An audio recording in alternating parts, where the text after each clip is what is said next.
Good morning.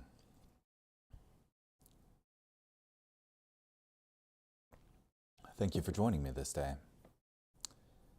This morning, we will be in Ezekiel chapter 27, verse 1, through chapter 28, verse 26.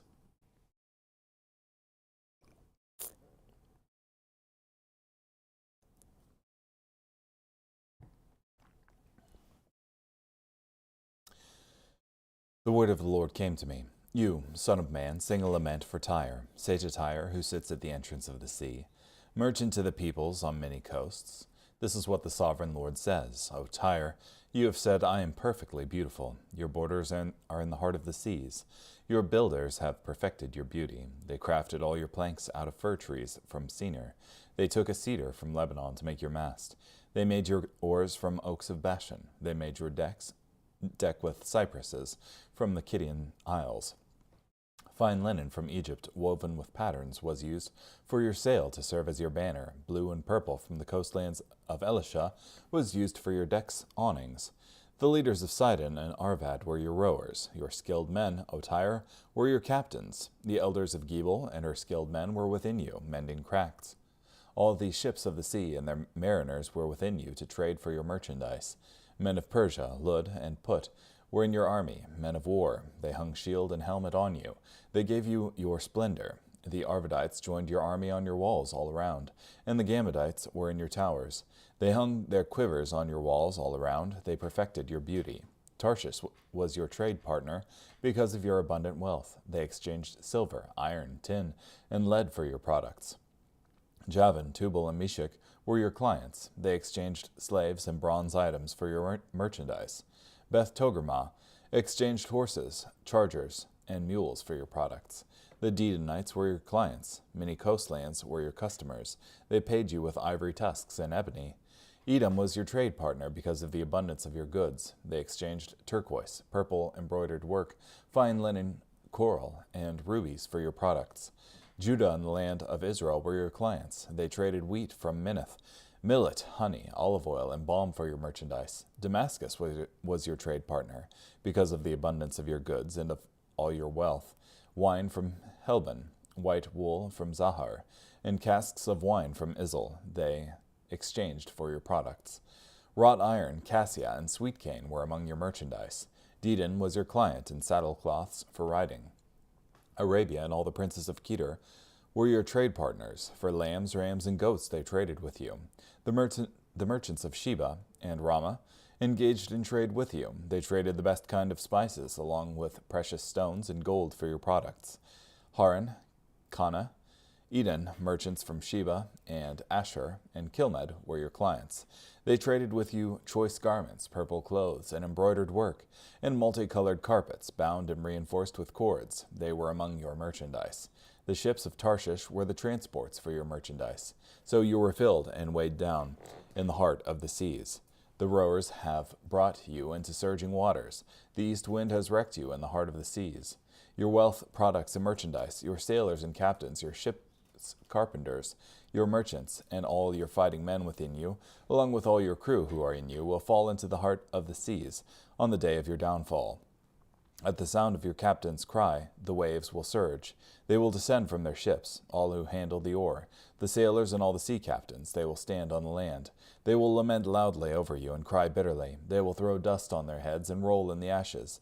They will tear out their hair because of you and put on sackcloth, and they will weep bitterly over you with intense mourning. As they wail, they will lament over you, chanting, Who is like Tyre, like a tower in the midst of the sea? When your products went out from the seas, you satisfied many peoples. With the abundance of your wealth and merchandise, you enriched the kings of the earth. Now you are wrecked by the seas. In the depths of the water, your merchandise and all your company have sunk along with you. All the inhabitants of the coastlands are shocked at you, and their kings are horribly afraid. Their faces are troubled. The traders among the people hiss at you. You have become a horror, and will be no more. The word of the Lord came to me. Son of man, say to the prince of Tyre, this is what the sovereign Lord says. Your heart is proud, and you say, I am a god, and I sit in the seat of the gods, in the heart of the seas. Yet you are a man and not a god, though you think you are godlike. Look, you are wiser than Daniel. No secret is hidden from you. By your wisdom and understanding you have gained wealth for yourself. You have amassed gold and silver in your treasuries. By your great skill in trade you have increased your wealth, and your heart is proud because of your wealth. Therefore this is what the sovereign Lord says. Because you think you are godlike, I am about to bring foreigners against you, the most terrifying of nations. They will draw their swords against the grandeur made by your wisdom, and they will defile your splendor. They will bring you down to the pit, and you will die violently in the heart of the seas. Will you still say, I am a god, before the one who kills you, though you are a man and not a god, when you are in the power of those who wound you? You will die the death of the uncircumcised by the hand of foreigners, for I have spoken, declares the sovereign Lord. The word of the Lord came to me, Son of man, sing a lament for the king of Tyre, and say to him, This is what the sovereign Lord says. You were the sealer of perfection, full of wisdom and perfect in beauty. You were in Eden, the garden of God. Every precious stone was your covering, the ruby, topaz, and emerald, the chrysolite, onyx, and jasper, the sapphire, turquoise, and beryl. Your settings and mounts were made of gold. On the day you were created, they were prepared. I placed you there with an anointed guardian cherub. You were on the holy mountain of God. You walked about amidst fiery stones. You were blameless in your behavior from the day you were created, until sin was discovered in you. In the abundance of your trade you were defiled. You were filled with violence, and you sinned. So I defiled you and banished you from the mountain of God. The guardian cherub expelled you from the midst of the stones of fire. Your heart was proud because of your beauty. You corrupted your wisdom on account of your splendor. I threw you down to the ground. I placed you before kings that they might see you. By the multitude of your iniquities, through the sinfulness of your trade, you desecrated your sanctuaries.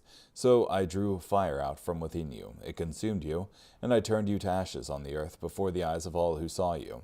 All who know you among the peoples are shocked at you. You have become terrified, and will be no more. The word of the Lord came to me, Son of man, turn toward Sidon and prophesy against it. Say, this is what the sovereign Lord says. Look, I am against you, Sidon, and I will magnify myself in your midst. Then they will know that I am the Lord when I execute judgments on her and reveal my sovereign power in her. I will send a plague into the city and bloodshed into its streets. The slain will fall within it, by the sword that attacks it from every side. Then they will know that I am the Lord.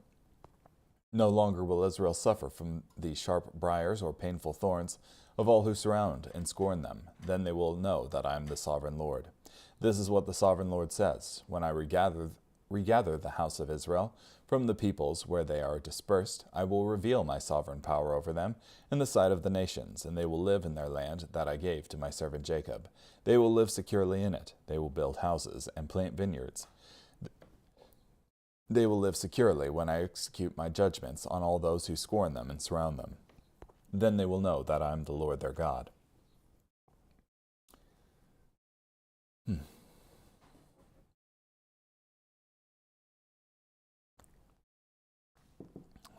So, Ezekiel is prophesying against Tyre, which is close to Israel. I think it's Lebanon, if I'm not mistaken. At least portions of it were in Lebanon.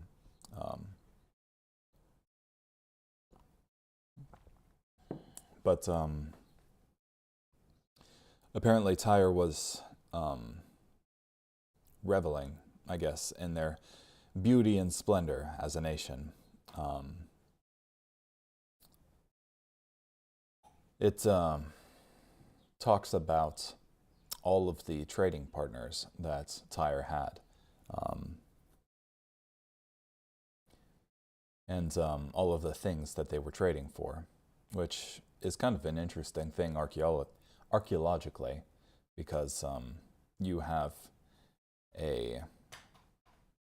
while probably not a comprehensive list, a general list of the things that were traded for and their trade partners.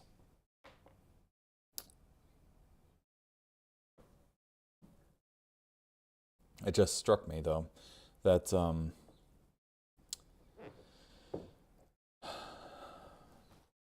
I'm sure Tyre thought they were secure in their trade,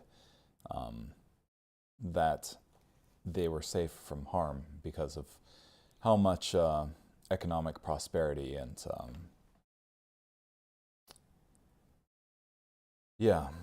good they had from trade.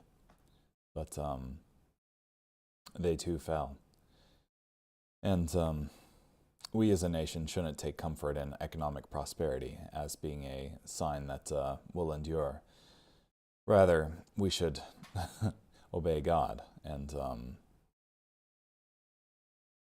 not act wickedly. Though small in territory, Tyre was mighty in commerce, and in many ways the trade of the world came through Tyre. The long list of trading partners gives a sense that everyone in the world that traded by sea dealt with Tyre. Through the centuries, commentators have disagreed on the exact location of many of these places. A few of note are Javan is the name for the Greek Ionians, and Tubal and Meshech are probably peoples to the south of the Black Sea. Tubal and Meshech were tribes in Asia Minor, which are known both from cuneiform inscriptions and from the histories of Herodotus, where they appear together as Mashoi and Tibiranoi. They were engaged in a flourishing slave trade with Tyre. The Togarmah that traded war horses and mules, was probably Armenia, for the Armenians were a people in the Taurus country, noted for horses and mules, according to the historians Xenophon, Strabo, and Herodotus.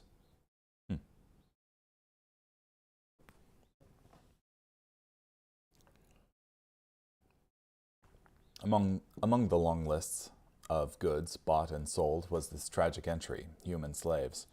Though a kind of slavery existed in ancient Israel, it had nothing to do with the practice of man-stealing and human trading that marked the institution of slavery in many other places.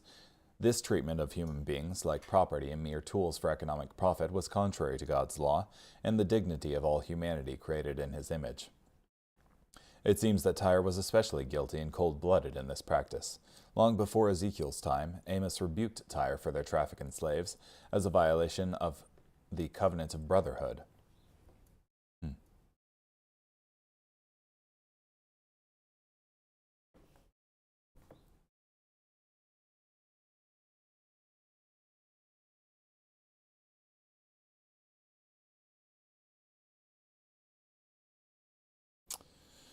All the inhabitants of the land will be astonished at you. The world would be astonished, afraid, and horrified at the judgment God brought upon Tyre.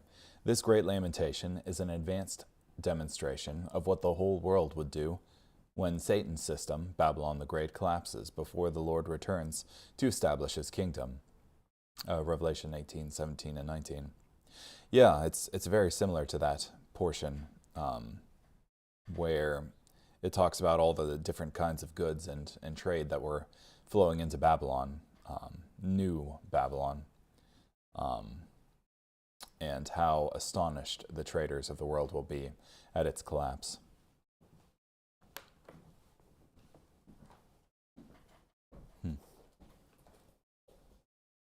And then you have a specific lamentation for the Prince of Tyre.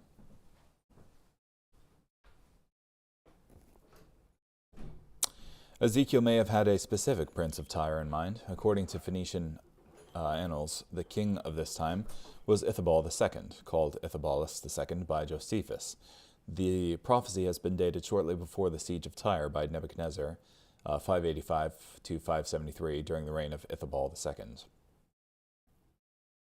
The fundamental sin of the prince of Tyre was pride. He said of himself, "I am a god," and gloried in his position of greatness in the midst of the seas. Yeah. Significantly, God did not condemn the prince of Tyre for the possession of riches, but for how those riches corrupted him. Significantly, the prophet castigates him neither for his shrewdness nor for his amassed wealth. Neither brilliance nor riches is reprehensible. The problem arises in his response. The wisdom that had brought him his wealth led to hubris. It was this inordinate pride that provoked Yahweh's ire. Yeah. I was reading Deuteronomy the other day, and in the second half of it, the king is commanded, when they do get a king, not to think of himself as better than his fellow man. So.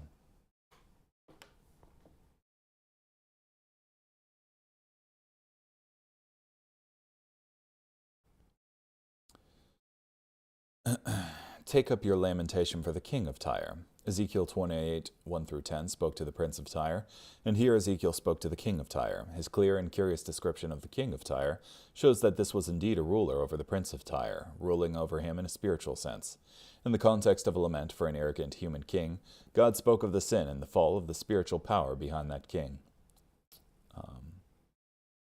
The idea of a prophet speaking to the spiritual ruler or authority behind an earthly ruler is also present in Isaiah 14, where the description of the king of Babylon seems to go beyond an earthly king and describes Satan himself.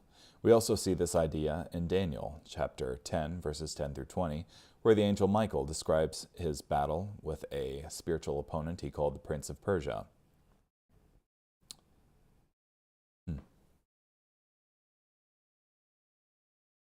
You were the seal of perfection, full of wisdom and perfect in beauty. We immediately recognize this as describing a being higher than any earthly human king.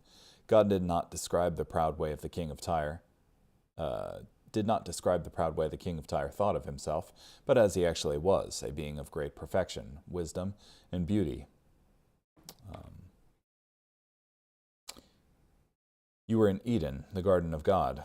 The reference to Eden draws us back to the work of Satan in the form of a serpent described in Genesis 3.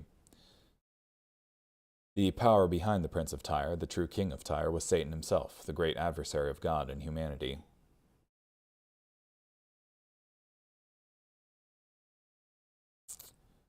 You were the anointed cherub who covers. This tells us that Satan, before his fall, was one of the privileged angelic beings surrounding the throne of God. The cherubim surrounded God's throne cover it with their wings, pictured in the mercy seat of Exodus 25:20 and 37:9, the representation of God's throne. Satan was one of those covering cherubim. The anointed cherub. Not simply one cherub among many, he was the cherub par excellence. Till iniquity was found in you. Satan enjoyed his place of great status and honor until something happened, until iniquity was found in him. The following verses will describe something of the nature of that iniquity, as does Isaiah 14:12-15. Ezekiel here tells us of the source of the iniquity, Satan, the king of Tyre himself. It was not placed in him by God, but found in him as a corruption of the good that God put in the anointed cherub who covers.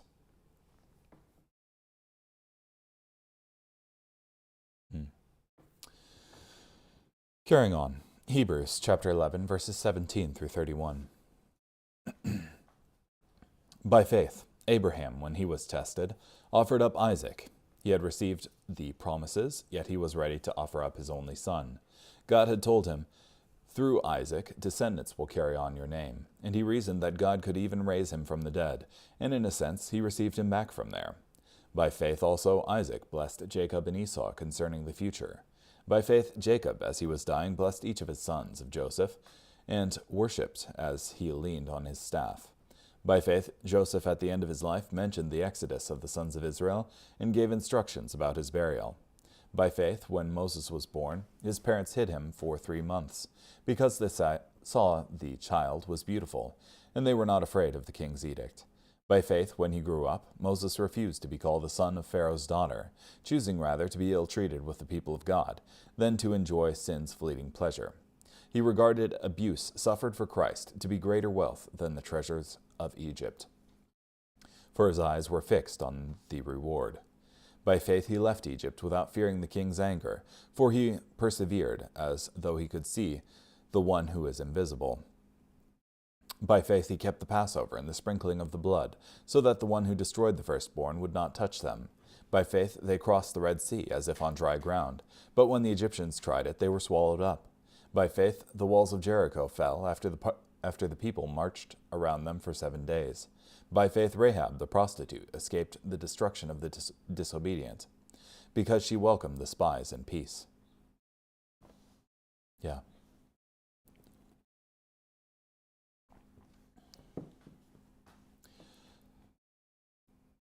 With these little snippets that bring up the names of all of these biblical people, you can delve into it a lot because each one has the accompanying story associated with it.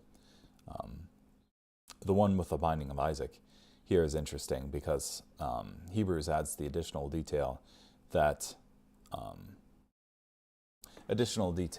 I guess, that since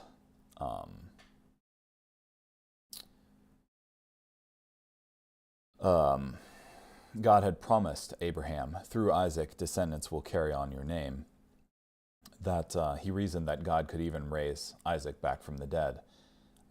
And in a sense, he did get him back from there. That is, Abraham had faith that God was powerful enough to bring back Isaac, even though he commanded him to offer up his only son.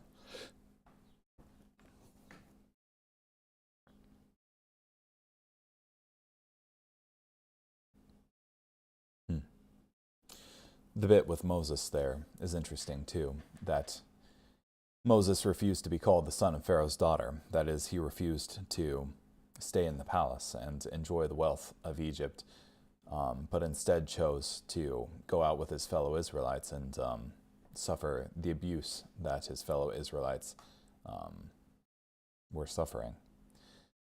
In 1126, he regarded abuse suffered for Christ to be greater wealth than the treasures of Egypt, for his eyes were fixed on the reward.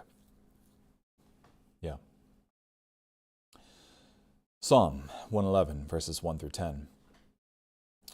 Praise the Lord. I will give thanks to the Lord with my whole heart in the assembly of the godly and the congregation.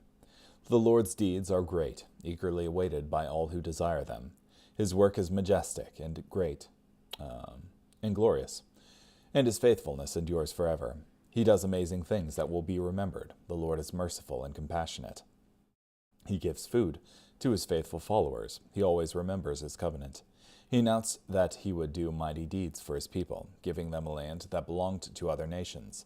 His acts are characterized by faithfulness and justice. All his precepts are reliable.